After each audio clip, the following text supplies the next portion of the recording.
In My Head, written by Alicia Rades, narrated by Amanda Elgie. Chapter 1. I regain consciousness just in time to panic. I can't see anything, and suddenly every nerve in my body goes into overdrive. My body shakes as I reach out for my father. "Dad!" I cry. I know he's there somewhere. My arms flail as I try to find something to ground me to reality. A moment later, I feel hands clamp around my wrist. "It's okay," I hear my father's voice say. "Dad," I whisper breathlessly. I blink a few times until the room comes back into focus. The glowing computers outline my father's silhouette. "Mila," my father says, as he pulls me close to his belly. He seems so tall because he's standing and I'm still half sitting, half lying on the table. "Mila, you're fine. What's all the fuss about? You've done this 1,000,000 times." He's right. I should be fine. This is the 12th upgrade I've had in the past 10 years. Never before had I woken with such an odd sensation. What if this time is different?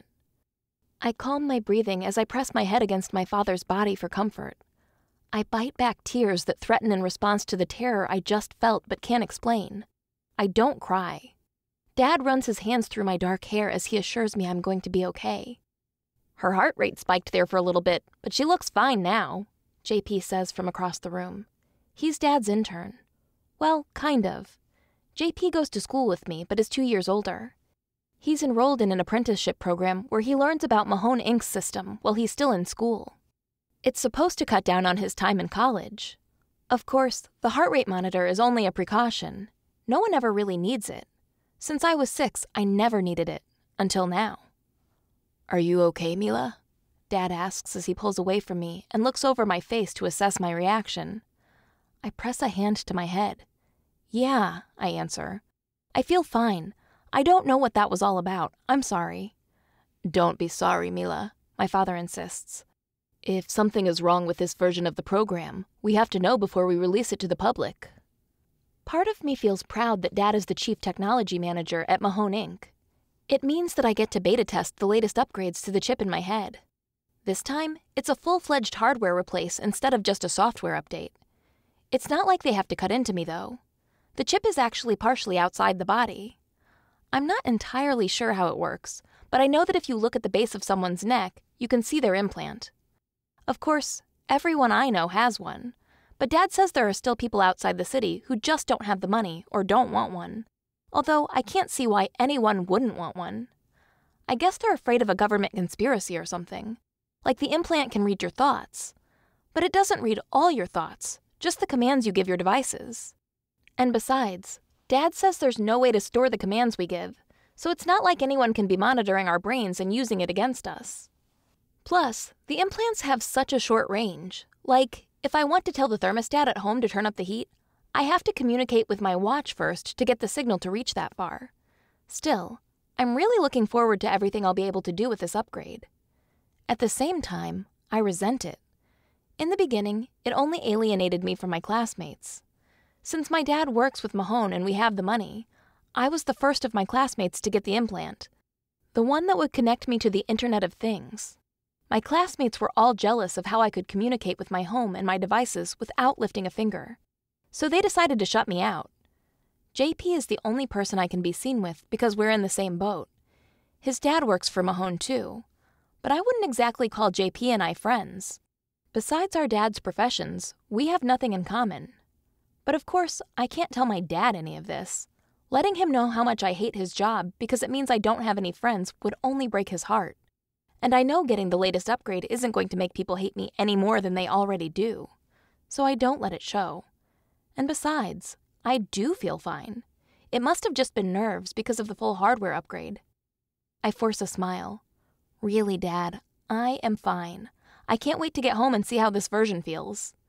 Dad smiles back, and I can see JP out of the corner of my eye, forcing a smile of his own. JP seems unsure about my words, but my dad looks like he believes me, and that's all that matters right now. Okay. Dad gives me a quick kiss on the forehead. I'll see you at home. I love you, Mila. Love you too, Dad. I jump down from the table, grab my bag, and sling it over my shoulder. Bye. I wave to the other people in the room before I leave. I ride the elevator down to the first floor and walk across the street near the fountain. The fountain is this big courtyard area in the middle of the city where tons of people hang out. There are mostly big corporation buildings surrounding it, but there are cafes and shops in their lower levels, so groups of people are always sitting along the edge of the trickling fountain. I spot a few people from school hanging out nearby.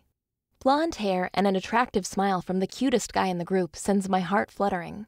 That's Carter. I don't think he sees me, but I lean down to unlock my bike and let my hair conceal my face anyway, so that I don't have to meet my classmates' eyes. I could use my car if I wanted to, the one Dad bought me a few years ago, but I prefer my bike. It's the best way for me to get my exercise in. Dad used to tell me that years ago, people would have to operate their cars manually, kind of like how I operate my bike, but now they're self-driving. Dad even told me that people once needed to go through classes and get licenses to drive cars. That seems kind of silly to me. Dad tells me a lot of stories about the olden days, how things were when he was young. When I was little, he used to tell me about the crazy amount of energy people would use and that it was actually warming up the world. Global warming, they called it. Crazy, isn't it? But it's not like that anymore. I guess somewhere along the way, people realized things needed to change.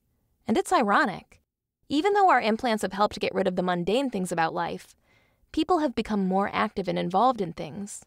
Like, we have full capabilities to have everyone go to school online, but no one wants to be completely secluded or study alone, so we don't really do that anymore.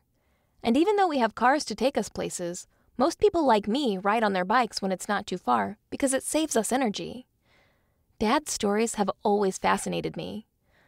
I pedal at a moderate pace back home. It isn't too far, just a few miles. Despite my anxiety from earlier, I'm anxious to use the new tech Dad is beta testing on me, so on the way home, I try out a few tricks on my watch. Without saying a word, I bring up the GPS app and have it guide me home. I notice almost immediately how much smoother communication seems and how quick the response time is. Of course, I don't need the GPS app because I know my way home. I look out across the landscape. The tall buildings of the city are already behind me, and I can see the wind turbines rotating in the distance. Glimmers of light shine off the solar panels of the 1- and 2-story houses. I decide to test out a different app on my watch, telling it to launch my music. Suddenly, something hard hits my head, so hard that I fall off my bike and it skids across the sidewalk. I throw my hands beneath me, but they do little to catch my fall. I skin my elbow. It stings, but it's nothing that can't be fixed easily. The pounding in my head doesn't stop. I squeeze my eyes shut tight to ease the thumping, but that doesn't seem to work. Quiet, I think. Just like that, the pounding in my head transforms into a low melodic tune. Oh. After a second, I realize what's happening. Of course, my father briefed me about this aspect before I went in for the upgrade. Why didn't I listen closer? He had said that instead of audio playing through my watch speakers, it would come through the implant and play as if it was in my head. Genius, really. But I could have used a little more forewarning, like, Mila, if it feels like your head is being cracked open, don't worry, that's just music.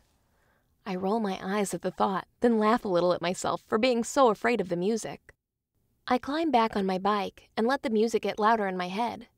As I pedal back home, I decide the music is really pretty cool. It's definitely something I'm going to take notes on for the beta test. I just hope that heart rate spike hadn't meant anything.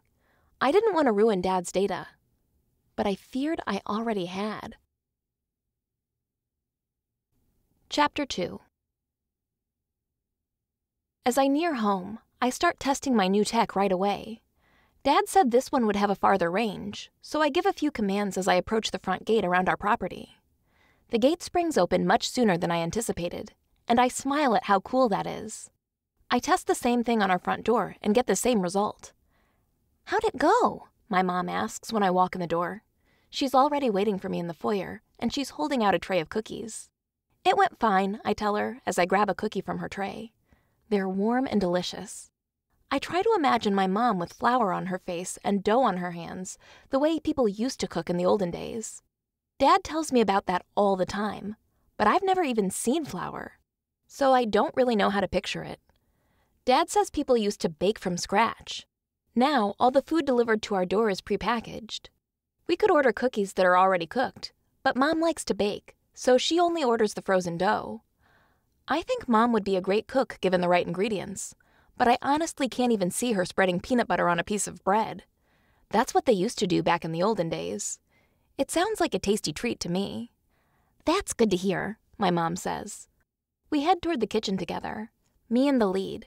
She walks slower than I do. She always has, ever since she broke her leg when I was little. I still remember the day vividly. It was the day after I got my first implant, and she was playing with me in the living room when the phone rang. She went upstairs to talk in private and came running back a few minutes later, only to trip on the top step and break her leg on the way down. My mother's voice pulls me from the memory. I mean, I didn't expect anything to go wrong. It never does, but I just want to make sure it went all right. My mom already received her beta upgrade. I wonder briefly if she experienced something odd too, but I know she would have said something if she did. Yeah, Mom, things went fine like always. Mila! My mom exclaims in alarm. I whirl around to face her. What?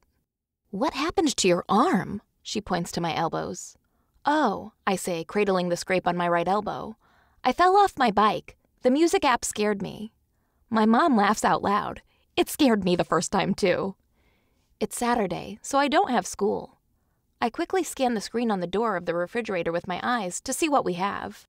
There's one column that shows what we have in the fridge, and another that lists what we're out of and is coming in our grocery shipment on Sunday. Dad used to tell me about how people actually had to go to the grocery store and shop for themselves. Can you believe it? Now our refrigerator analyzes what we have and creates an automatic order that's shipped to our front door each week. Of course, the refrigerator only orders our regular items, but we can add extra things to the order ourselves, like if we were hosting a party. If we ever actually had parties. I quickly try the refrigerator function out. We don't normally have orange juice, so I mentally tell the fridge to add it to the list. It does. Then I reach into the fridge and grab one of my lunches. I stick it in the oven and mentally set the temperature and time. I turn and see Mom looking at me. Her tray of cookies sits on the counter, and she's chewing on one.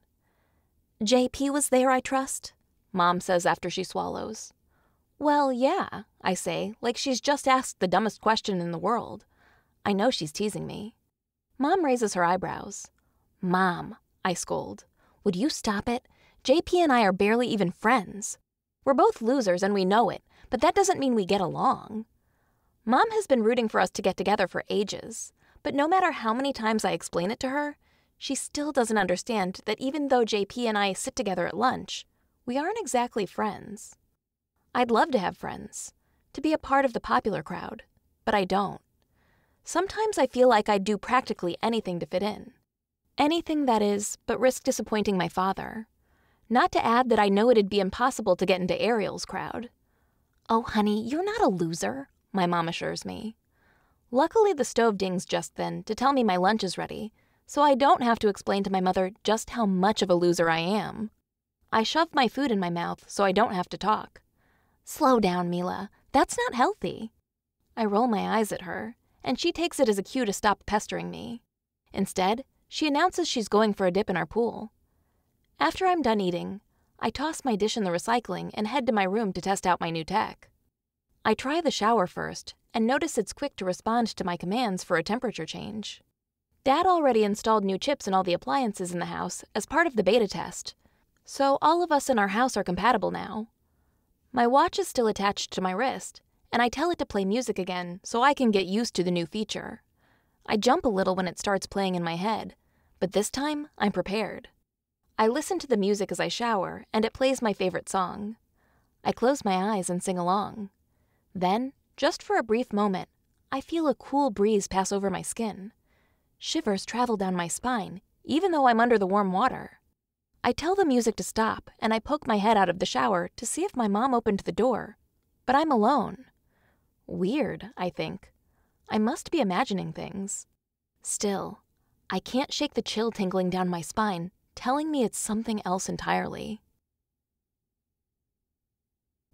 Chapter 3. JP and I sit in silence at the lunch table. It's like this every day. He sometimes opens his mouth like he wants to say something, but he never does. Today, he keeps his eyes down and on his food. I let my eyes wander across the lunchroom. I notice some kids glaring and pointing at me from a few tables away. The guy who picks his nose and sits alone at the table next to mine is staring at me funny. Even the genius kid who sits behind me in math has his eyes locked on me. It must be because of my new implant. It glows a slightly brighter blue on the back of my neck than everyone else's does. I casually reach up and pull out my ponytail elastic so my dark hair will conceal the implant. I'm not sure how casually I manage it as my eyes dart around the room uncomfortably. I'd rather look anywhere but at the group of kids staring at me. "Don't worry about them," JP says. "They're just jealous. They want the upgrade too." I nod like I understand, but I really don't know why they need to point and stare. "What about your upgrade?" I ask. "I don't have it yet, remember?" Right. JP was part of this round's control group. Working at Mahone didn't always have its privileges. They needed some people to look at the data objectively without testing it on themselves and getting biased feedback. JP used to get the upgrades the same time I did, but not since he started apprenticing with them at the beginning of the year. We sit in silence for another few minutes. It's only ever small talk with us, if that. In the silence, I think about what happened to me yesterday and briefly wonder what it means. Perhaps JP could look into it for me. After lunch, he's headed straight for the Mahone offices. It's part of the apprenticeship program where he gets to skip out on the last half of school and still get credit for working there. "You have access to my data, right?" I ask JP boldly. Normally, I wouldn't discuss private things like this with him, but the only alternative is to ask my dad, and I don't want to worry him. "Yeah, I do." He nods as he touches the back of his neck.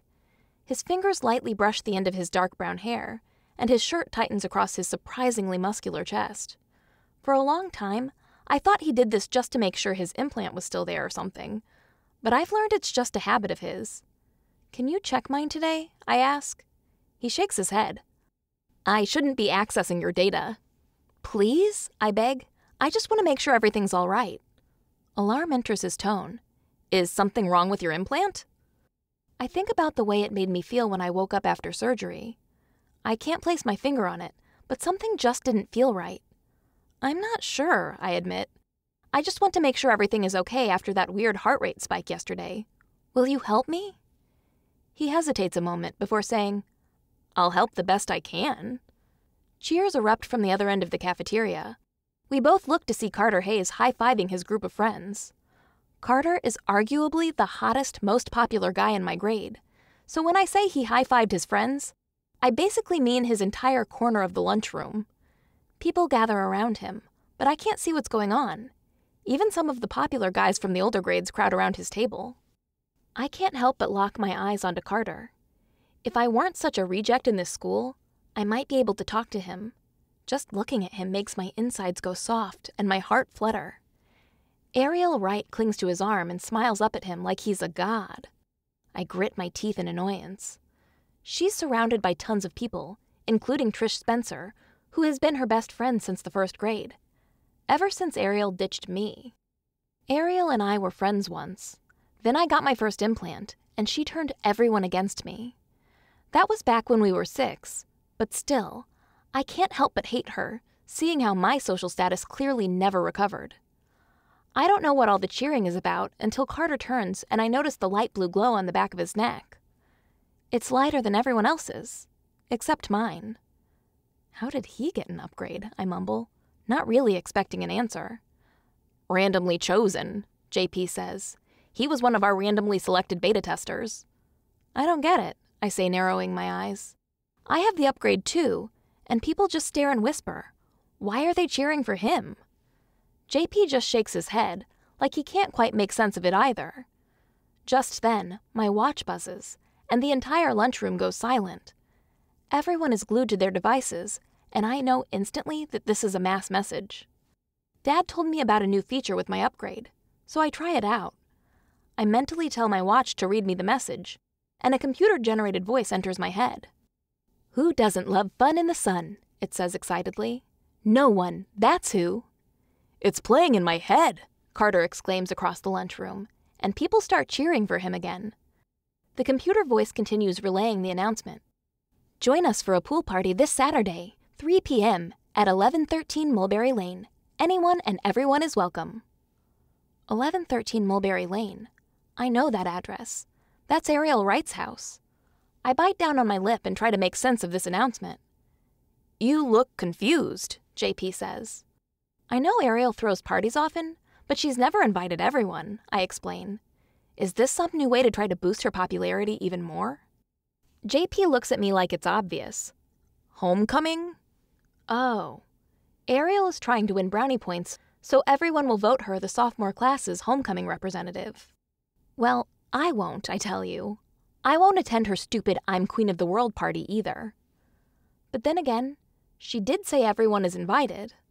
Lots of people will be there, and if I'm there with them, it might actually win me some brownie points in the social hierarchy here at school. Maybe showing I'm not all that bad or different could make people like me more despite getting upgrades before them. Don't even think about it, JP says. His brown eyes stare into mine seriously. The thoughts in my mind must be showing on my face. Think about what? I ask innocently, even though I know exactly what he's talking about. It's not going to make them like you any more, he tells me. Well, it can't make them like me any less, I argue. I'm telling you, you shouldn't go. Heat rises to my face, and suddenly, I want to go now more than ever. Who are you to tell me what to do? Ariel is practically your arch enemy, JP points out. I narrow my eyes at him. What would you know about that? He holds his hands up defensively. Hey, I'm just trying to be a good friend. Friend? I don't have any friends. That's why I should go to this pool party. I try to keep my voice down, but I'm sure half the lunchroom hears me. I stand from my seat angrily and head across the lunchroom to recycle my dishes. Where does JP think he has any right to tell me what to do? When I turn after dumping my tray in the trash, my eyes lock briefly on Carter's. He stares back with a half smile. My cheeks flame, and I turn away, letting my loose hair conceal my face. I escape from the lunchroom as quickly as I can. At least if I go to this pool party, one good thing might come from it. I might actually work up the courage to talk to Carter. Chapter 4. JP and I don't talk much at lunch the rest of the week. Not that we normally do. He tells me my readings look normal, but that he'll give it a closer look. Then he tries talking me out of the party again. I can't help but snap a snarky comment back at him. Why doesn't he want me to go? After that, his silence only makes me angrier at the notion he thinks he can boss me around. At lunch that week, I'm reminded of the announcement that came on Monday, and I spend my time daydreaming about how the pool party will go. I don't know what to wear, so on Wednesday, I do some shopping on my watch, which turns out to be really cool with the new implant, and order a new bikini. It comes in the mail on Thursday, and when I try it on, it looks great. It has a single strap across the right shoulder and is made of a silver metallic fabric. There's even a cute white dress coverall that came with it. I tell Mom about the pool party, and she seems more than happy about it. At 16, I'm finally attending my first party. Her excitement only fuels my own. Later, Mom and I test out the calling function on our new implants. She stands at one end of the house, and I stand at the other. It's incredible how we can hear each other's voices in our own minds, but we still have to speak out loud to make it work. On Friday night, Dad sends me a link to a new article about the olden days. It's too intriguing to pass up, so I tell my implant to read aloud to me. I listen to the article about the history of the telephone while I float carelessly on a tube in our pool.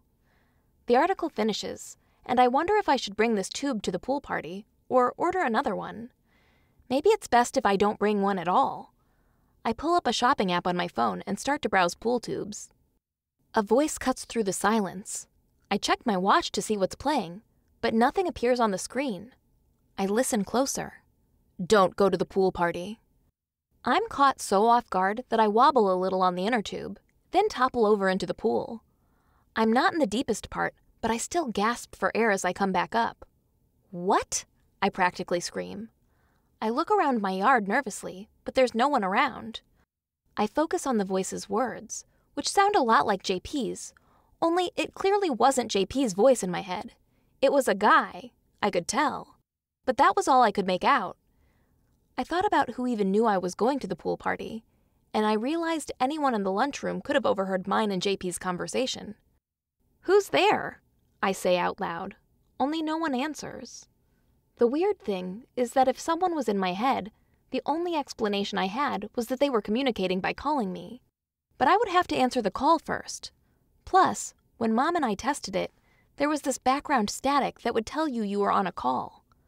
I didn't feel that this time. I dry myself off and head toward my room. I must have imagined it. It had to be my subconscious agreeing with JP, but I don't care. I'm still going to the party.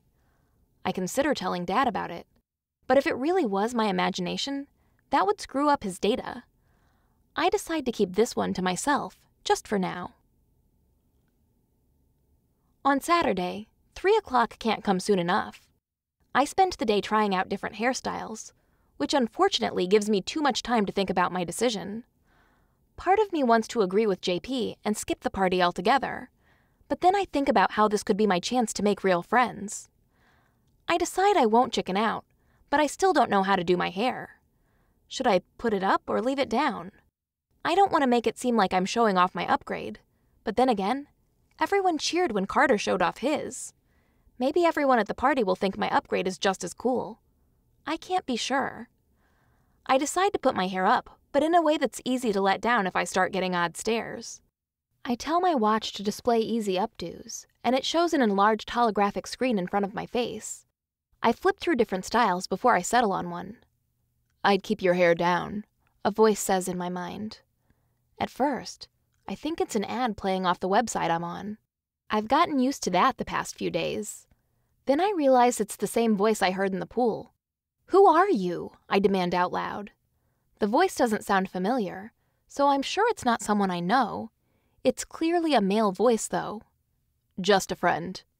A friend? If you were a friend, you'd stay out of my head. I should be able to tell if I'm on a call with you, and I'm not. Who are you? "You can call me Parker." I must be imagining the voice. It doesn't sound computer-generated, and I don't hear the quiet static in the background that would tell me I'm on a call. Perhaps my intense feeling for needing friends has made me go crazy, and that terrifies me. Only more reason to go to the party and make some friends.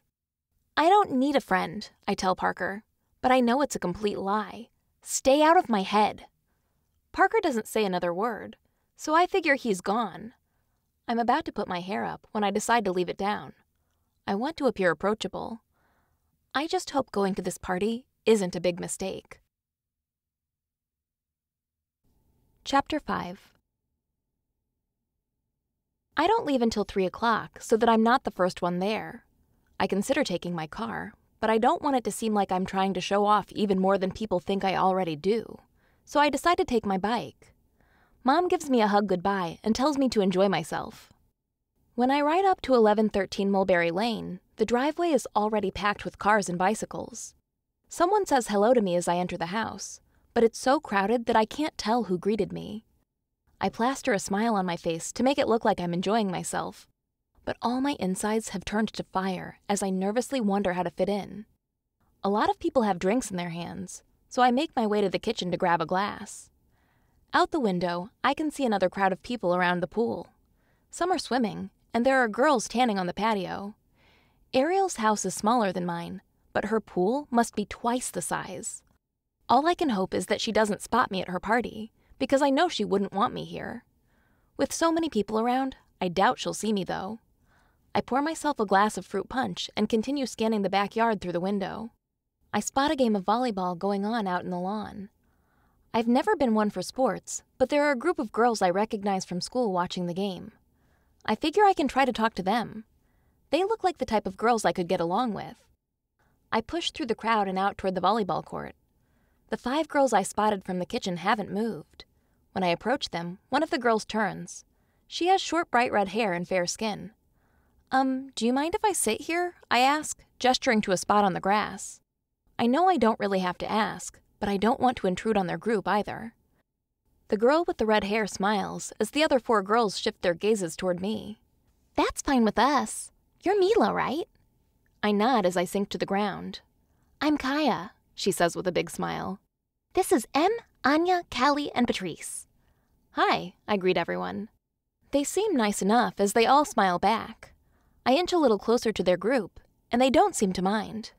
"We were just guy watching," Kaya explains. "Who do you think is the hottest one?" She gestures toward the court. I say as I eye the boys on either side of the net. They're all pretty muscular, and they all have their shirts off. One guy with blonde hair dives into the grass to bump up the ball, and my eyes lock on him. Carter. Heat rises to my cheeks. It's not like he would go for me or anything, but my goodness, he is gorgeous. "Oh, I see," Kaya says teasingly. "Say no more." Then she turns toward her other friends. "Mila votes for Carter, so that puts him in the lead." "What?" I practically squeak. "I never even answered." Kaya shrugs. "You didn't have to."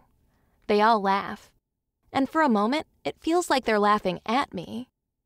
I sit with them a while longer, but all they do is talk about guys I don't know, and I feel a little left out.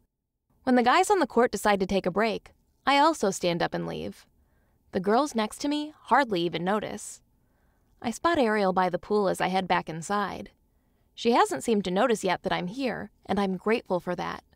We haven't spoken in years, but I don't know what she'd think if she knew a loser was attending her pool party. I'm comforted by the thought that she's working on schmoozing all her pool mates to win the spot on homecoming court. She doesn't have the time to worry about me. By now, I've finished my drink, so I return to the kitchen to refill my punch glass. I just have it filled when I turn around and smack into something hard. The punch splashes in the cup, which sends red juice all over the front of my white dress. I look down at it in horror. The good news is that the Wright's white floor didn't take any of the damage, but that means I'm soaked. "I'm so sorry," the figure says. I look up to see who I bumped into, and I find myself staring into Carter Hayes' blue eyes. Chapter 6. Here it is, my chance to finally talk to Carter. I open my mouth, but nothing comes out. I want to curl up in a ball and die right about now. As if spilling punch all over myself isn't bad enough, it has to be in front of him. Carter grabs a pile of napkins from the counter and pats them on the punch stains. Oh my God, I think he just touched my boob. "I'm really sorry," he says again. "No, I'm sorry," I manage to respond, but I can barely spit it out due to shock.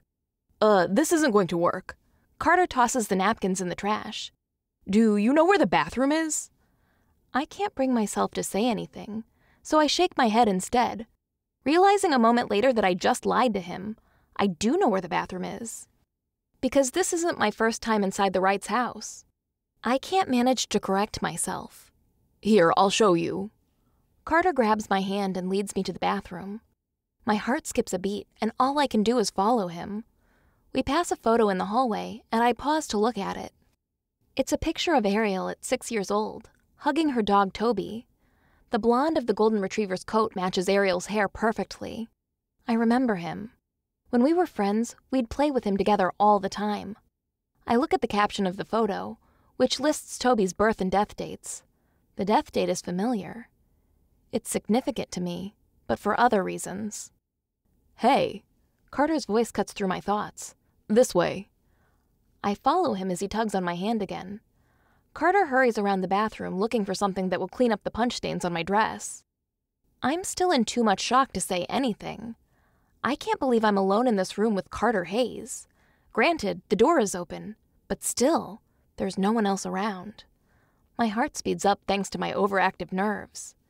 He wets a towel, and as he bends over the sink, I notice the pale blue light on the back of his neck. I lightly touch my own implant. He hands me the wet towel. "Try this." I wipe it across my dress, trying to get the stain out, but it doesn't work. I don't want to speak, but I hear words escape my mouth anyway, mostly out of curiosity. "So, your upgrade," I say. I don't meet his eyes, but a lump forms in my throat. I unwillingly give a cough to clear it. "How's it working for you?" His hand moves onto the back of his neck. "It works great. I love the way the music plays in your head. It took me a little off guard at first." I nod. I can't believe he's talking to me like I'm a real person. Me too. So, nothing weird happened with yours? "No. Why? Did something weird happen with yours?" "No," I say, almost too quickly. My hands shake as I continue scrubbing away at my dress, my eyes locked on the big red stain. The stain isn't coming out, though. It's just something my father would want to know about is all. "Why do you hide it?" Carter asks. His question surprises me. Hide what, I wonder? "Your implant," he clarifies. "Don't get me wrong, your hair looks good down like that, but sometimes it seems like you're self-conscious about it." Oh, wow. Heat rises to my cheeks. I didn't know he paid enough attention to notice. I can't believe that he would. But I can't just tell him that I am insecure about it. If it weren't for making my dad happy and having the compatible appliances in my house, I would upgrade when everyone else does. But upgrading before everyone else makes me an oddity. Except, not this time. Not with Carter.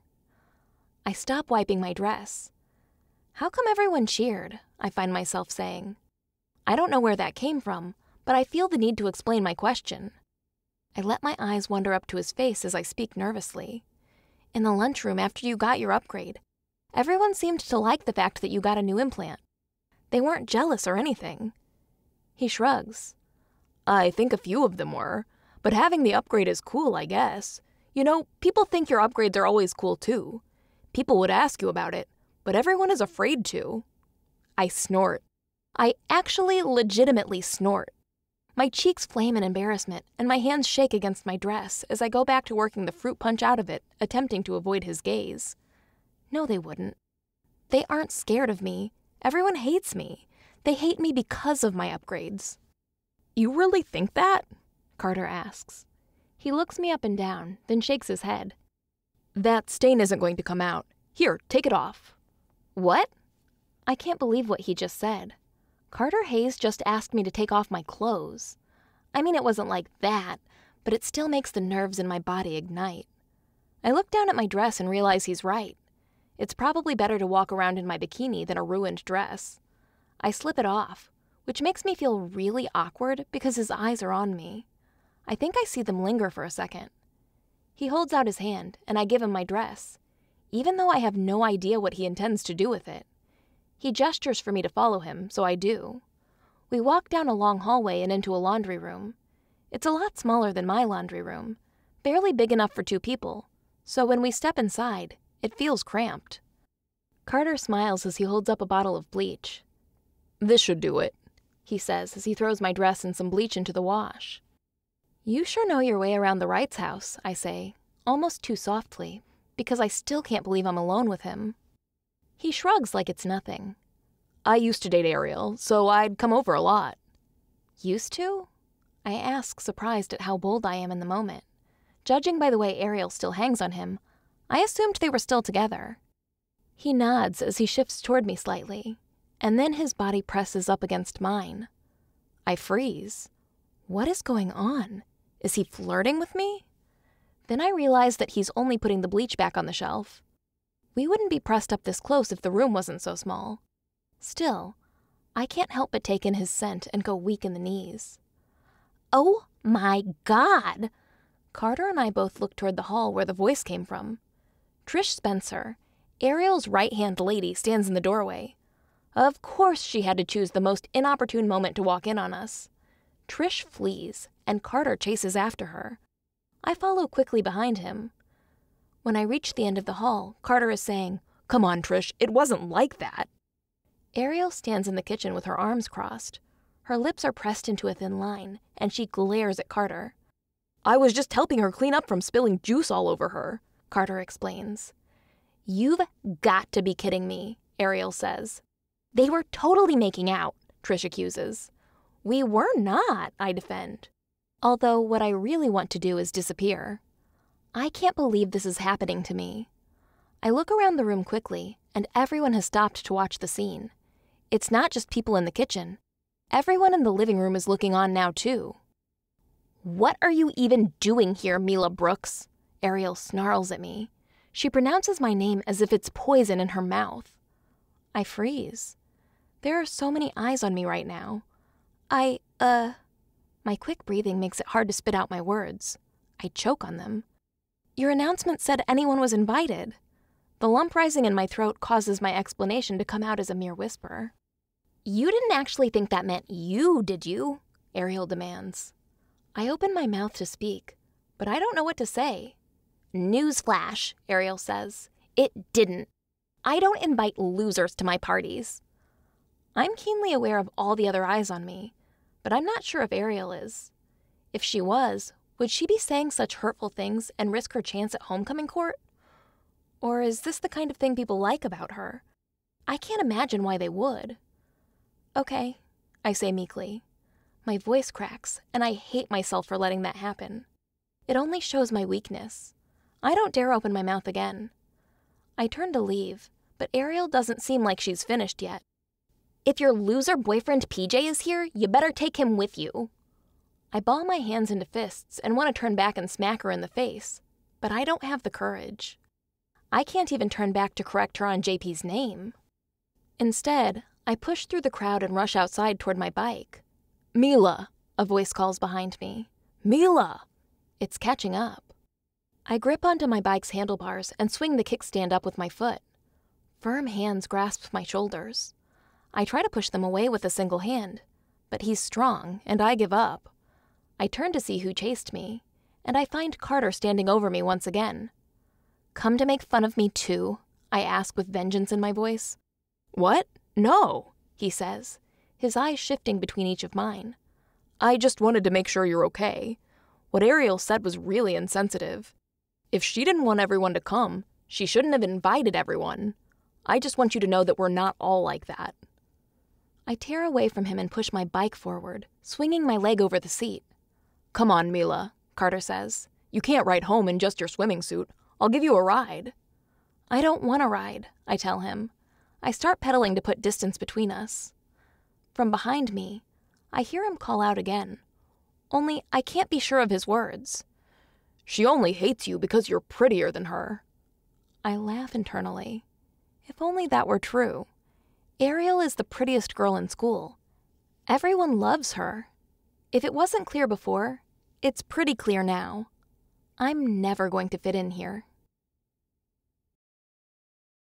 Chapter 7.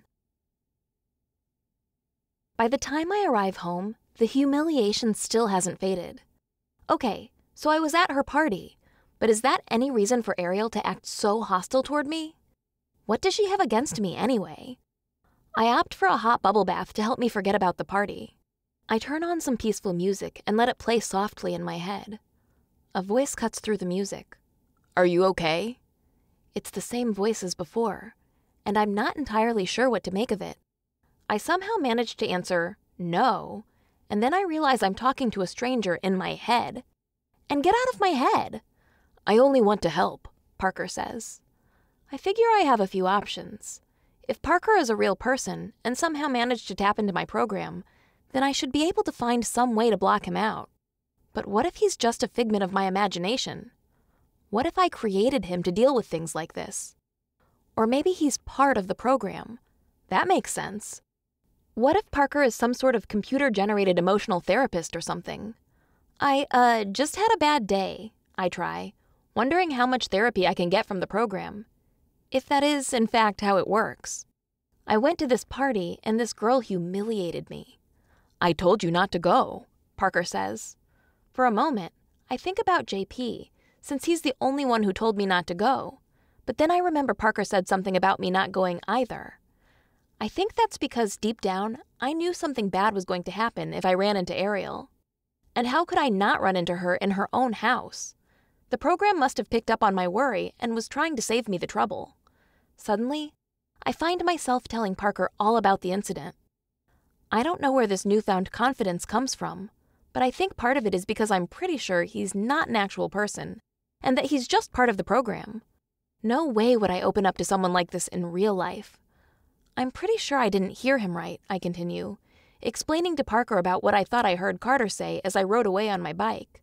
I mean, a guy like that wouldn't call me pretty. Why not? Parker says in my head. It's the truth. I scoff. You're programmed to say that to make me feel better. Well, did it work? I run my hand through the fading bubbles in my bathwater and let a small smile form across my face. Maybe a little, I admit. Then I've done my job.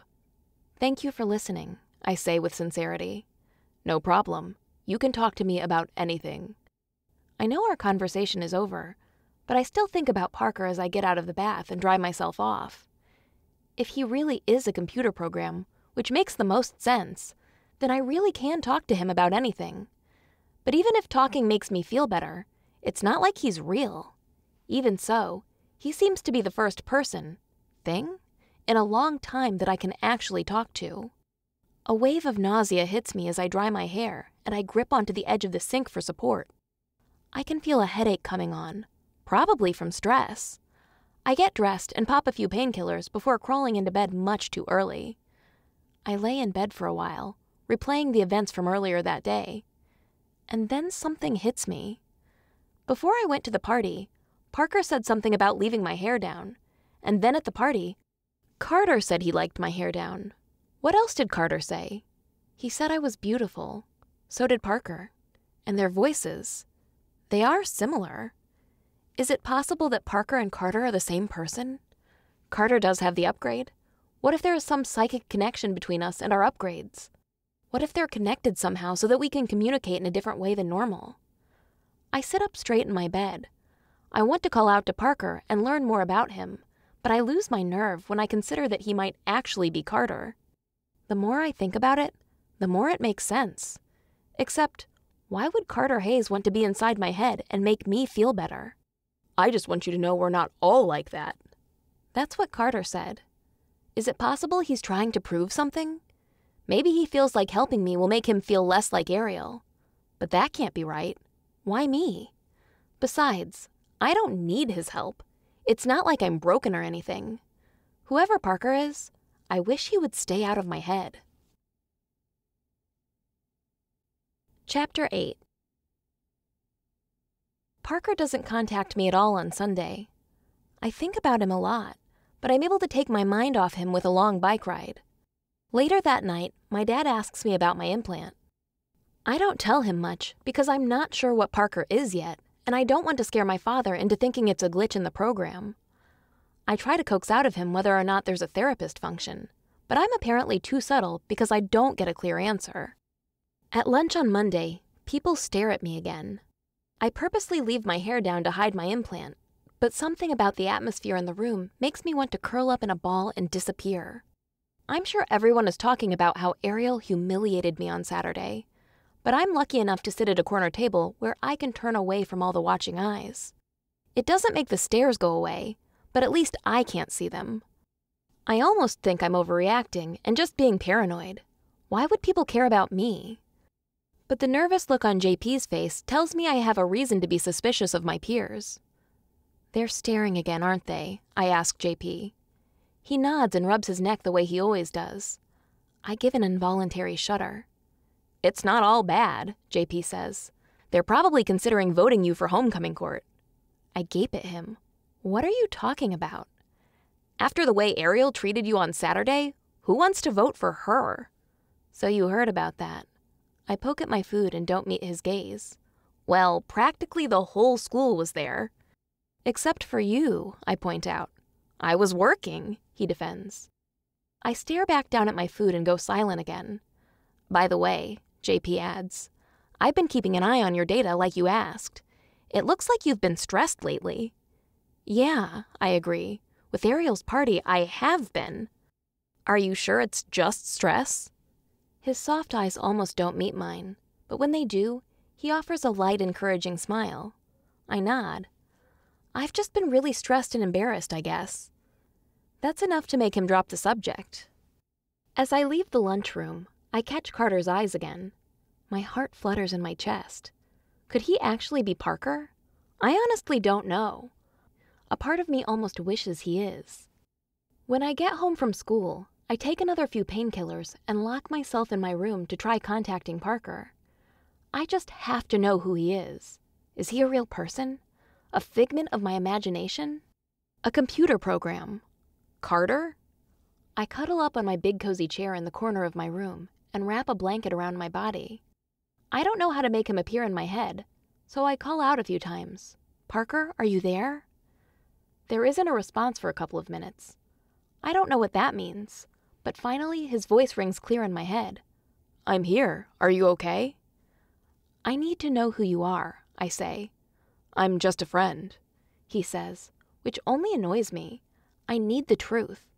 But what are you? Are you a computer program or are you a real person? I'm just here to listen. My tolerance level is so short at the moment that I want to explode. Why can't he give me a straight answer? That's not all that annoys me, though. All this stress has been building up in the last few days, giving me a pounding headache that I can't seem to shake. I'm exhausted, and all I want is for this headache to go away and to maybe actually spend time with someone my own age instead of secluding myself or hanging out with my mom. Fine, I say. You say you're here to listen. Well, sit back and relax because it's going to take a while. I don't consider who Parker really is as I divulge all my insecurities and secrets because it's easier that way. I let myself believe he isn't real, but another part of me nervously wants him to be Carter. There's something about his anonymity that makes the whole thing easier, though. He stays so quiet that I'm not sure he's still there. A tear runs down my cheek as I tell him about all my problems gaining friends throughout the years, and how alone that makes me feel. I don't let my voice waver, though, so I hope he doesn't notice. When I was in first grade, I had tons of friends, I tell him. Even Ariel Wright was my friend, but then I got my first implant. I was the first one in my whole grade and the grade above me. At first, I thought my classmates would think it was cool, so I showed it off. Only, it made them jealous. For a few days, I was the talk of my class. Everyone wanted to see how my implant worked. I sighed heavily. And then Ariel stopped talking to me. She made up this stupid club, but I wasn't allowed because I had the implant. She promised cookies to all the members and even had this huge sleepover I wasn't invited to. I know it's really dumb because it was 10 years ago, but thinking back on that, it still hurts. I take a deep breath. Are you still there? I'm still here, Parker answers. The thing is, I've tried to make friends over the years. Just last Saturday, I sat by a group of girls at Ariel's party. I don't think they wanted me there, though. They just talked about boys who I didn't know and didn't really acknowledge me. What about JP? Parker asks. JP is great and all, but we never have much to say to each other. Maybe if you talk to him about things like this, he could be your friend. I laugh because the idea sounds so ridiculous. The only reason I'm opening up to you is because I don't know if you're human or not. Right now, it's easier to believe that you're just a computer program. I pause for a moment. What are you? Just then, my watch buzzes. It's a message from my mom telling me it's dinner time. My head still pounds as I rise from my chair. Only when I reach the dining room do I realize something. I never once mentioned JP to Parker. That thought scares me, but it could honestly mean anything. It could mean Parker is someone I know, like Carter, or it could mean the computer program can read my thoughts outside of what I share with it. Or it could just mean Parker is a part of my subconscious and he already knew about JP. I try a more direct approach with getting answers from my father at dinner. Dad? Yeah? He asks with a mouthful. Can I ask you a hypothetical question? Sure, he says with narrowed eyes, like he doesn't know where I'm going with this. Let's say that you created an upgrade that had a therapist application. He stops with a fork halfway to his mouth. That's actually a really good idea. I'm going to bring that one up with the team. Okay, well that at least tells me Parker isn't part of a computer therapist program. Dad would know about him otherwise. Well, I was thinking if you had something like that, would the program be able to read your thoughts? Dad cocked an eyebrow. You're not turning into a conspiracy theorist, are you? What? No, I'm just saying.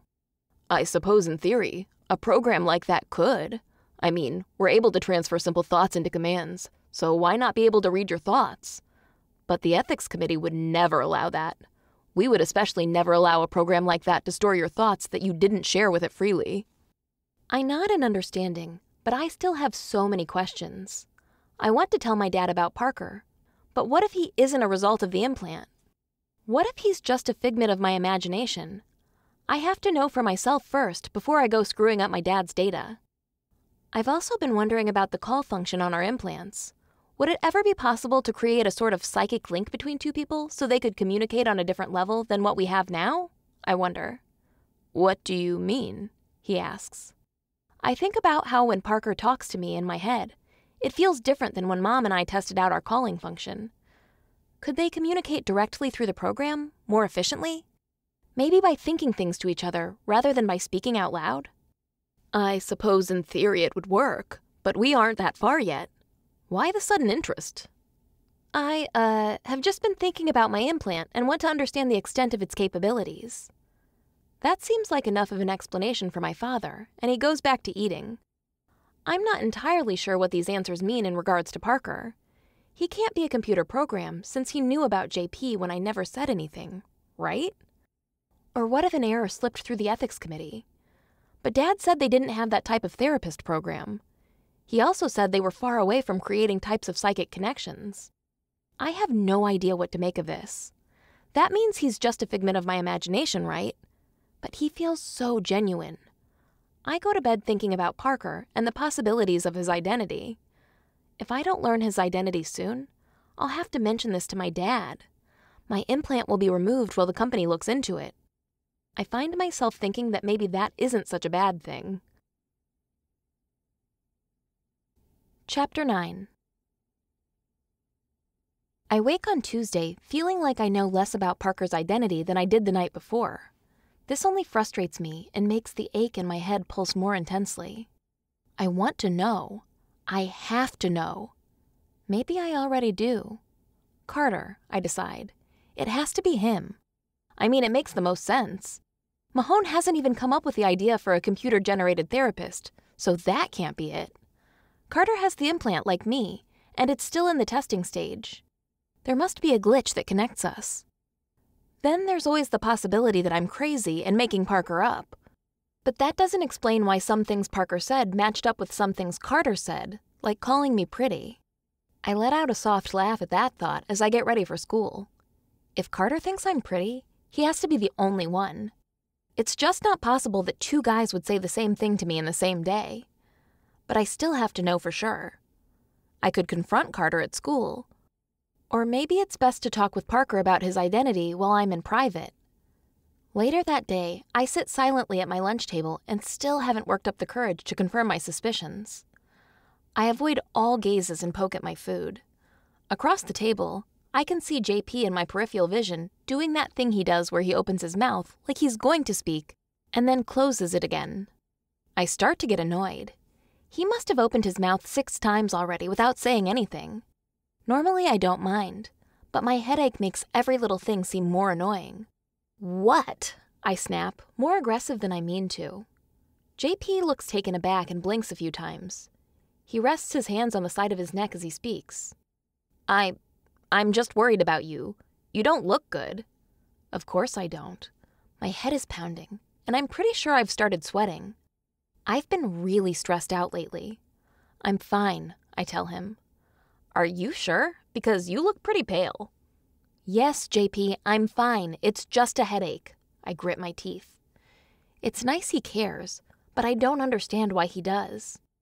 When he doesn't say anything else, I stand to dump my tray. My headache is only getting worse, and I feel like I need a moment outside the noisy lunchroom. I recycle my tray and am headed for the cafeteria exit past Ariel's table when my feet catch on something, and I'm sent flying. I stick my hands out to catch myself, and they make a loud smack on the hard floor as I tumble down. Laughter erupts from around me. I look toward my feet to see what I tripped on. One of the guys at Ariel's table grins down at me mischievously, and it's obvious he did it on purpose. People stand to get a good look at me on the ground, and their eyes all glare at me judgmentally. I feel like disappearing. Just as I'm about to push myself up and run off, a figure approaches and stands above me. I lift my head slowly, and Ariel stares back at me, her hands on her hips. "Is your implant throwing off your balance?" Ariel asks in the fakest voice I've ever heard. Great, I think. Go right after my implant, why don't you? All I want to do is run from the lunchroom. Everybody's eyes are on Ariel and me. I'm not sure if I should get out of here as soon as possible like I feel like doing, or actually stand up to her. I decide to flee, because it will only be easier. As I pull myself up and get ready to run, Ariel starts talking again. "Don't forget to tell your daddy about this. I'm sure he can build in a coordination function just for you for your next upgrade." People snicker from the table next to me. I do my best to let it go, but the headache pounding on the sides of my skull makes me bold. Ariel just pushed my last straw. I'll be sure to tell him about it, I say, and I pause just long enough that a smirk forms across Ariel's face. Then he can build in an anti-bitch function for you. Everyone in the lunchroom inhales a simultaneous breath. A few people let out noises that confirm I just crossed some sort of line, but I hardly notice. I can't believe I said that. Ariel opens her mouth to say something back, but I'm already turning away. I push through the cafeteria doors and head toward the bathrooms. Right now, the stress headache that has been plaguing me for days is too intense to make anything else matter. I want to revel in my little bout of courage and success, but I lean up against a wall instead and take a deep breath. Mila. I hear a voice behind me. For a second, I think it's Parker, but when I turn, I find it was Carter who spoke my name. It has to be him, I think. It only makes sense. Parker, I say in a near whisper. What I really mean to do is ask him if he is Parker, but confronting Ariel made me lose all my nerve. Look, Carter says. It was wrong of Ariel to pick on you like that. To be honest, it was really cool what you did back there. She needs someone to tell her off every once in a while. I narrow my eyes a bit. I can't figure him out. So what if he is Parker? What would he want with me? Why are you doing this? Why do you care about me? I raise my eyes sheepishly to meet his gaze. Carter looks confused for a second, like he's not sure why I don't get it. I want you to know that you don't deserve the way Ariel treats you. I'll admit it. I didn't care much until I got the upgrade this time around. I guess since we both have it, I feel a sort of connection with you, you know? I do, I think. He has to be talking about how our implants are linked. Only his words bring up another question. If he knew about the connection, why did he give me a different name?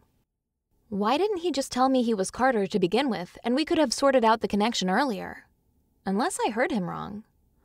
I don't think it's fair that people treat you the way they do, Carter adds. As a fellow beta tester, I feel this need to let them see that, and maybe let you see that there are people in this school who want to hang out with you. Why didn't you just tell me your real name to begin with? I blurt. Seriously, I still can't figure him out. He looks momentarily confused, but the next moment, I don't have the energy to focus on his answer. I'm going to be sick, I announce, and I immediately race for the bathroom. Since it's a ladies' room only, Carter doesn't follow. I hear him ask if I'm okay through the door, and I assure him I'll be fine on my own. I stay hunched over the toilet for a few minutes until the bell rings. Although I'm starving now, I'm relieved that my little episode helped clear my head for the most part. But that doesn't seem to be the end of my troubles. As the day goes on, it seems more and more people are talking about my confrontation with Ariel. Nobody says anything directly to me, but I can tell that people are whispering about it in my afternoon classes. Later that afternoon, Carter's voice resonates through my head. Are you okay, Mila? I look around nervously. I can't talk with him here, not in front of all these people. Not now, I want to say to Parker. Now's as good of time as ever, he says, and I'm completely taken off guard. You can hear my thoughts? I ask without speaking out loud. I look around again, but I don't think anyone else can tell what's going on. Only what you want me to hear, he tells me. Right now, I want you out of my head, I think at him. My headache is starting to come back, and I really don't think the middle of a mathematics lecture is the right time to be having this conversation. I'm just trying to help, he says. I breathe in an audible sigh. I understand, I say truthfully, but I don't know how much I want to talk about what happened earlier today. I'm sorry, you're in class. I shouldn't have bothered you right now. Will you tell me about it later? I crack a light smile at how sincere and kind he sounds. He really does sound concerned for me. But how can I talk to him now when I'm supposed to be taking notes? Math isn't exactly my best subject. History is my favorite. So I try to pay extra attention in this class. Yes, I tell him, we can talk about it later.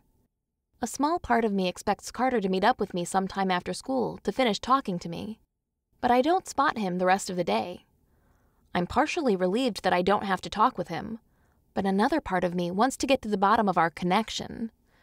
By the end of the day, Carter's nowhere in sight, so I hop on my bike and pedal home. If nothing else, I can finally escape my classmates' stares. But it doesn't give me the comfort that I hope for. Chapter 10. When I arrive home, I don't even say hello to my mom before I fall into bed and curl into a ball. That's something I've wanted to do all day. Not only was tripping in the lunchroom and having everyone laugh at me humiliating enough, but then I had to go tell Ariel off. That only seemed to add fuel to the fire and make things worse. I won't go to school tomorrow. I can't, right? I pull the bed sheet above my head and want nothing more than to fall asleep and forget my troubles. But just then, Parker's voice cuts through the silence. Are you ready to talk about what happened? I sigh. I suppose I should talk about it, or I'll just end up with a worse headache than I already have. You were there, I say out loud. You saw how bad it was. It wasn't as bad as you think it was, Mila. You came off looking like the good guy. I don't know about that. I felt humiliated. You're not the first person Ariel has humiliated. I guess he had a point. But how does everyone else get past it, I ask. They're all different than me. Everyone else actually has friends to talk about this kind of stuff. So do you. I scoff. In case you haven't been paying attention, I don't have any friends. You have me, he says in a way that nearly melts my heart. You think we're friends? Of course we are, he says. I can't believe what I'm hearing. Carter thinks we're friends? He really meant what he said about feeling connected to me, didn't he? If we're friends, I say, then you'll help me take my mind off all this, right? Anything to make you feel better, he answers. By the way, how are you feeling? Just a headache, I say, but I immediately jump into something more exciting. I always feel better after reading about or watching documentaries on history. My dad's really big into old technology, says it shows him where he's going with Mahone, and so I kind of get into it in a big way like he does. I know, Carter says. I notice for a moment how I've started thinking of him as Carter instead of Parker. I excitedly hop out of bed and head toward my bookshelf that's filled with historical books and articles I printed off. I tell him all these wonderful stories about how people used to live their lives and what they used to eat. French fries, I say. As I dive further into our conversation, I realize how comfortable I'm getting with him. That hardly seems possible. Me? Not only talking with Carter, but feeling like I can? They were these deep-fried potato wedges people would eat all the time with their hamburgers, I continue. And because they were so high in calories, they made people gain weight. But I've read about healthy foods, too. There were peanut butter and jelly sandwiches. They're kind of like those sweet sandwiches we sometimes have at lunch, but people would spread the peanut butter and jelly on their bread themselves. I don't know what it tastes like, but I bet it's good. I wonder where you can get peanut butter nowadays. Do you think they still make it somewhere? The question is rhetorical, but Carter answers anyway. I bet they do. You realize people still make food from scratch, right? What? I ask flatly. If they did, why hasn't my mom, who enjoys as much cooking as she can get, figured out how to make things from scratch? Well, where do you think your food comes from? He had me there. I think about it for a second. I guess people do have to farm the food like they did in the old days. I haven't really thought about how much work would go into it. Maybe we could take an adventure someday and see the farm fields for ourselves, Carter suggests. I nearly choke. Is he asking me on a date? Or is he suggesting we take some sort of vacation down the road? I find that somewhat unbelievable. You can't be serious. Why not? Guys like you don't ask for things like that from girls like me. What are you playing at? What do you mean, guys like me? We don't mix, Carter. I know you said that thing about our implants, but... You think I'm Carter? Carter Hayes? I freeze for a moment. The realization that I got it wrong sends the pounding in my head into overdrive. You mean you're not? Not Carter Hayes? I told you my name is Parker. I think back to school and rack my brain trying to pinpoint exactly who Parker could be. I don't think I know any Parker, yet he acted like he saw what happened in the lunchroom, and he knows who Carter Hayes is, so he has to be someone from school, right? But I don't know everyone's names. Is there even a Parker at my school? Parker. Parker who? You're not the guy who sits at the lunch table next to mine and picks his nose, are you? I ask, almost horrified. Nope, not him. I can't think of any Parker. Then what are you? A part of my subconscious? A computer program? I think it's best if I told you in person, he says. So that confirms it. He is a real person. But who? And how? Are you the kid in my math class who's a grade younger than me? I hear he's good at hacking into computers. Mila, if you haven't figured it out by now, you never will. Meet me at the fountain at 6 and I'll explain everything. Okay, I agree. My head pounds hard in anticipation, but I manage to crawl out of bed and make my way to my car in the garage a few hours later. I tell it to drive me to the fountain. I have to figure out who Parker is. I park my car along the street and make my way over to the water fountain in the center of the courtyard. I look around and wonder which guy could be Parker, but no one catches my eye. Maybe he's not here yet. Then I see him. JP walks toward me, and I have the thought that it can't be him. It wasn't his voice in my head. He would have had to manipulate the program. My thoughts stop dead in their tracks when I realize he's able to do just that. JP works at Mahone and has access to my data. Dad said Mahone can't store data on people's thoughts, but what if JP can see it in real time? Anger flares through my body. "You're Parker?" I demand as he approaches. "Please, let me explain," JP begs. He reaches out for me, but I take a step away from him. "What's there to explain?" I sneer. "You hacked into my implant. How dare you?" I shove him hard, but he's so much bigger than me that he barely moves. "I didn't hack your implant," JP says. "You asked me to take a look at your data." "I never would have accessed it if you didn't ask. When I went in, I found a vulnerability in the program that allowed me to talk to you. I said I'd help you, and I thought trying to talk to you was the best way." I can hardly believe what I'm hearing. Betrayal cuts through me like a knife. "You should have reported the vulnerability to Mahone, and instead you took advantage of it." "I'm sorry," JP insists. "I really am. I just wanted you to know you're not alone. But you'd never talk to me face to face." "I thought I could help by being your friend, but it's clear now you never wanted that. I messed up. If you never want to see me again, I understand. Just know, I wanted to be friends." I take another step back, and my leg touches the edge of the fountain. "After what you did, we will never be friends." The pounding in my head seems almost audible now and feels as if something is trying to escape. Pound, pound, pound on the side of my skull. The bustle of the city and the voices in the courtyard fade to near non-existence as the pain takes over. I feel like I'm panting for air, but I can't be sure.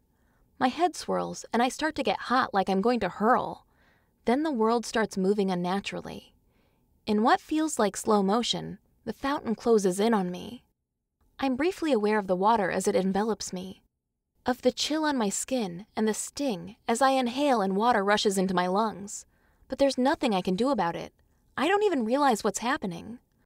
I feel strong hands grip my wrists. But that's it, before everything goes black. Chapter 11. I'm aware that time has passed, but I don't know how much. I blink a few times until the bright lights above my head come into focus. I'm lying on my back on a bed, and my headache is completely gone. I look to my right to assess my surroundings and spot my watch on the table next to me. I mentally tell it to bring up my GPS location so I can figure out where I am, but nothing happens. I prop myself up on my elbow to get a better look at the room. It's small with stark white walls, and there's a door with a big window that lets me see out into a hallway. I must be in some sort of hospital room. I can remember passing out, but I don't recall how I got here. Outside the door, JP stands with his back toward me, and he's talking to a nurse. His hand cups the side of his neck the way it always does. After a moment, he turns and locks his gaze on me. Deep regret crosses his features. Good. He should feel bad. JP opens the door and takes an apprehensive step into the room. "Why do you do that thing?" I ask as he enters the room. He looks momentarily confused. "With your neck," I clarify. "You always rub your neck with your right hand." Realization spreads across his face. "It's just something I do when I'm nervous." "But you always do it. Are you always nervous?" He moves across the room and pulls one of the chairs closer to my bed. He sits in it and adjusts himself quietly before answering. I'm always nervous around you. You shouldn't be. We've known each other for years.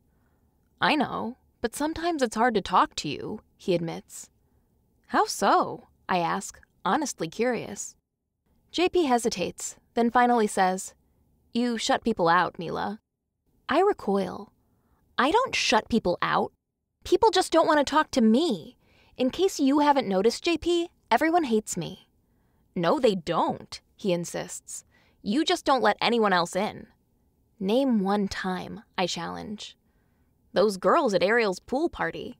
They welcomed you and probably would have been your friends if you didn't run away. I'm stunned that he found an example so quickly. That doesn't count. Those girls didn't even want to talk to me. You can't be sure of that, he says.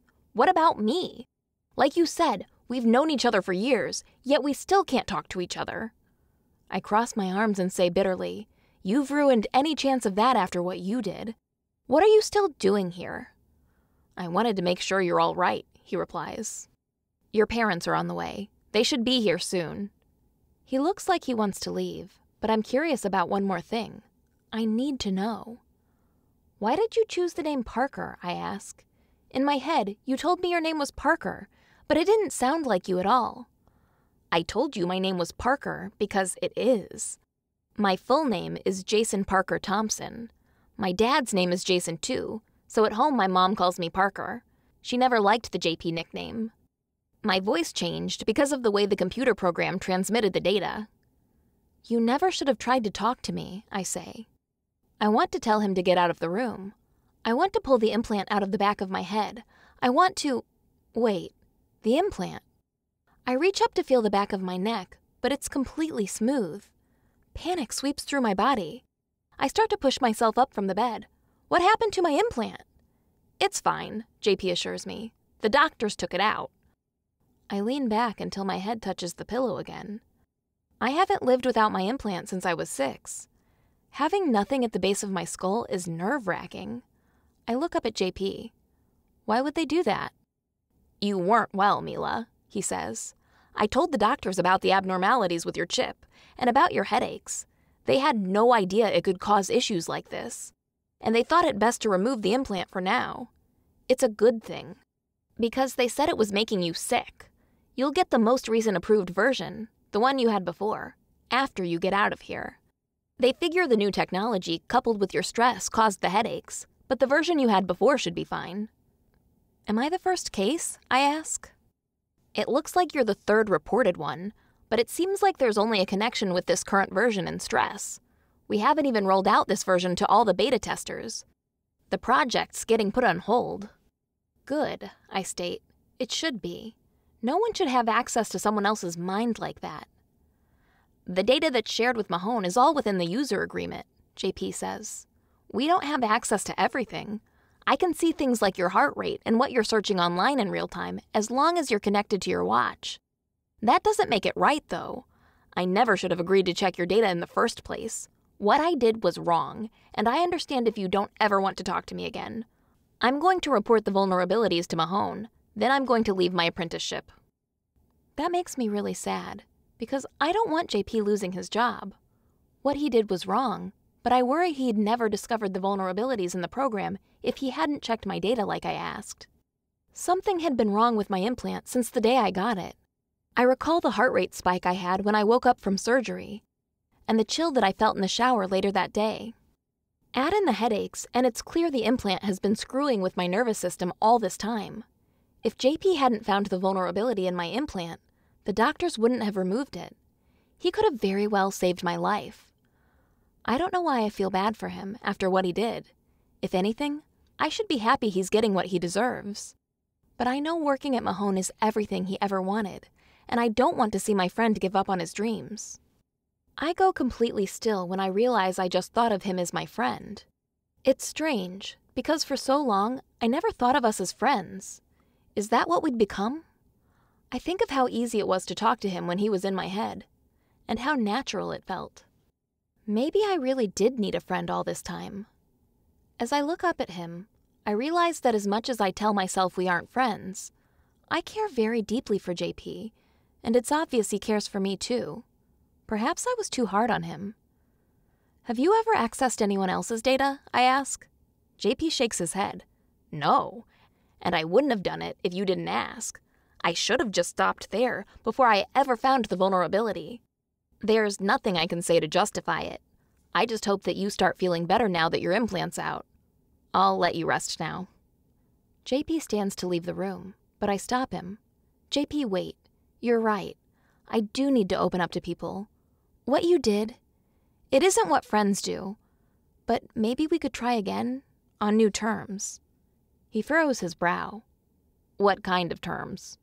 Never, and I mean never, use Mahon's system to get in my head again, I state clearly. He nods. Never, I promise. And from now on, I'll open up to everyone. But you're not allowed to tell me who I get to speak to, or when I can and can't go to a party. Fair, he agrees. I didn't want you to go because I didn't want Ariel hurting you. But I should have trusted that you can handle yourself. So, friends? I ask. He nods. Friends. I reach out a hand and we shake on it. Oh, he says, pulling away. I got you something. He turns toward the other end of the room and comes back with a plastic bag. There's something brown inside, but I can't tell what it is. He hands it to me, and all I can do is stare.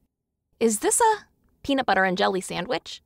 His hand runs along his neck again. But then he abruptly stops when he realizes what he's doing. Yeah, it is. Chapter 12. When I get back to school, all eyes are on me again. This time, I know exactly why. I wear my dark hair up in a high ponytail, and it shows off the nape of my neck perfectly. Today, I'm not different because I have a new implant. This time, it's because I don't have one at all. I'll get it put back in someday, once Mahone patches the vulnerabilities in the program. But for now, things seem simpler and easier without it, and I'm not afraid to show that off proudly. Carter catches up with me on the way to the cafeteria. Mila, he calls. I turn to meet his gaze. He hasn't met up with his group of friends yet, so he's all alone. How are you doing? He asks. Last time I saw you, you didn't look well. Much better, I assure him. Thanks for checking. He shoves his hand in his pockets. That's what friends are for, right? I smile. Friends? He shrugs, but there's hope in his expression. If you want. I'm having a party at my house this weekend. You're welcome to come. My heart warms at the invitation. I'd love to. That's great to hear. I'll see you around. He starts to walk away, but then turns back like he's forgotten something. Oh, and if Ariel asks like a jerk again, just let me know and I'll talk to her. It's okay, I start to say. I really mean it, he interrupts. If something happens, I'll handle it myself, I promise. I turn to the cafeteria with a smile on my face, but I should have known that showing my confidence would hit a chord with Ariel. As I'm getting into the lunch line, a pain tugs at my skull. I whirl around to face my attacker. My hair falls down around my shoulders, and Ariel tightly grips my elastic in her palm. I can't help but think of how childish she's being. I see your dad is working on that balance thing then. Took the whole implant out to fix it, she sneers. All I want to do is punch her in the face, but I take a deep breath instead. I don't know if she's realized it, but the lunchroom has gone silent, and all eyes are on us. I know why you hate me, I say. Ariel's face contorts into a confused expression. She was hoping I'd retaliate more hostilely, no doubt. What? She spits. I know why you hate me, I repeat. It's because I wasn't there when Toby died, isn't it? Ariel scoffs. He was just a dog, and that was 10 years ago. You can't expect me to still be mad about that. Trish looks around the room at everyone, staring at us. She nervously pulls on Ariel's wrist. Let's just go. Ariel doesn't take her eyes off me, though. I saw the picture of him in your house, I admit. You loved Toby. You thought I wasn't there because I was getting my implant, didn't you? I realize now that's why she's always hated me for my implant. Ariel looks around the room, like she can't believe we're having this conversation. Okay, so I guess I was mad. We had a funeral and everything, and you weren't there. You never told me he died, I say. You had to know. I vividly remember my mom talking to your mom on the phone about it, and then you just never showed up. Your family thought it was better that you got the implant than to be with your best friend in a time of need.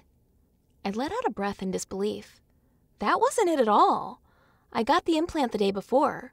I remember because the date on the picture in your house was the same day my mom broke her tibia. Ariel blinks a few times in shock. There's a long pause where nobody makes a noise. I'm so sorry, she finally says. I don't know how I didn't realize. You never let me explain. You just stopped talking to me. We stand there in silence for a few seconds. It's so quiet in the lunchroom that I wouldn't be surprised if you could literally hear a pin drop. Truce? I offer, sticking my hand out to her. She eyes my hand nervously, like she's unsure. Then she smiles and shakes my hand. Truce, she agrees. Whatever damage I did to her chance at homecoming representative, I think I've just redeemed her. The cool thing is that I'm perfectly happy with that. Afterward, the chatter in the lunchroom returns. Ariel and I aren't exactly best friends, but at least we understand each other now. I set my food across from JP like normal, but today I scan the lunchroom instead of shying away from it. I spot a group of girls a few tables away and notice some empty seats near them. Want to try a new spot today? I ask JP. He follows my gaze and gives a wide smile in agreement. We pick up our trays and make our way over to the empty chairs. A girl with pale skin and short red hair laughs with her friends and doesn't notice our approach. Kaya? I ask, tapping her on the shoulder. She looks up expectantly, but has the same welcoming smile on her face as she did the first time I asked the question. Do you mind if we sit here? I ask. She scoots over to make room. No problem. We'd love to have more people at our table. JP and I exchange a smile as we sit down side by side at our new table. Mila, he says lightly. My heart flutters at the sound of my name. I think about how Carter used to make my heart swoon, but as I steal a glance over at his table, I only feel joy for the kindness he showed me. There's no room for lust in my heart. I look back at JP and realize how much sense it makes that he was Parker all along. How could I think it would be anyone else? I just want you to know that I'm really proud of you, JP says. Thank you. I'm pretty proud of myself, too.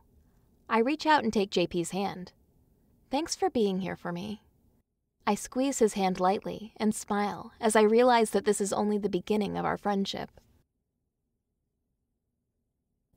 This has been In My Head, written by Alicia Rades, narrated by Amanda Elgie. Copyright 2015 by Alicia Rades. Production copyright 2024 by Alicia Rades.